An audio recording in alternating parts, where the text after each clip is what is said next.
news. Today's news. Michigan presidential primaries. Today's actually a good test of how the most committed voters are feeling. Gaza negotiations. My hope is by next Monday we'll have a ceasefire. Tearful campus vigil. Franken, we will love and remember you forever. Good morning. I'm Steve Kathan with the CBS World News Roundup. It's presidential primary day in a key battleground state, Michigan. President Biden could face a protest vote over his response to the war in Gaza. And CBS's Ed O'Keefe reports former President Trump has a big lead in Republican polls. It's great to be here in Michigan. Nikki Haley's expected to lose to Donald Trump, but she isn't going without a fight. If he ends up being a nominee, do you support him? I'm fighting to make sure he's not the nominee. President Biden's also facing a key test here because in Michigan, primary voters have the option of voting uncommitted to oppose candidates on the ballot. You know, inshallah, we'll vote uncommitted. It's an option favored by many progressives and Arab and Muslim Americans, like Alexis Zaydan, who's been calling voters to build support. Our goal is to organize enough people behind the vote uncommitted box to send a message to Biden. The city of Dearborn has one of the highest percentages of Arab Americans in the country, and their political leaders, all Democrats, strongly oppose the president's support for Israel in its war with Hamas. On NBC's Late Night, President Biden revealed some of what could be taking shape in Gaza right now. The hostages being held must be released.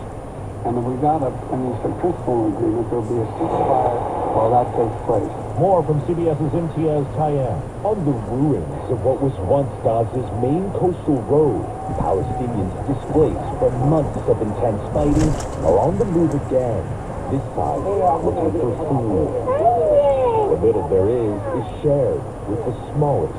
At first, across Gaza, starvation is so acute the Jordanian military is now airdropping rations. According to the UN, the amount of aid reaching the territory fell by 50% in February compared to the previous month. President Biden plans to meet today with congressional leaders in both parties to try to head off a government shutdown later this week.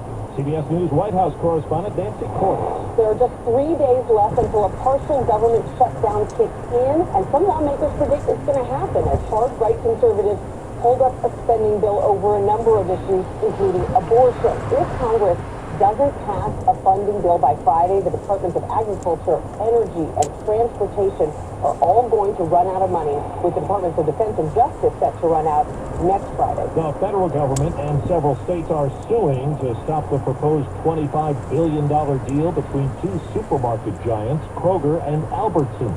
CBS's Jolene Kemp. The FTC argued that the merger of Kroger and Albertsons would be bad for competition, lowering worker wages at the grocery store and driving up the cost of food, which has soared since the pandemic. This deal would give Kroger and Albertsons control of more than 10% of the domestic grocery market, and they say that this bigger footprint that they want to achieve would help them better compete against the big behemoths like Walmart and Costco and Amazon. Texas police have released body cam video that shows the woman who entered Joel Osteen's mega church earlier this month and opened fire. Shoot her down.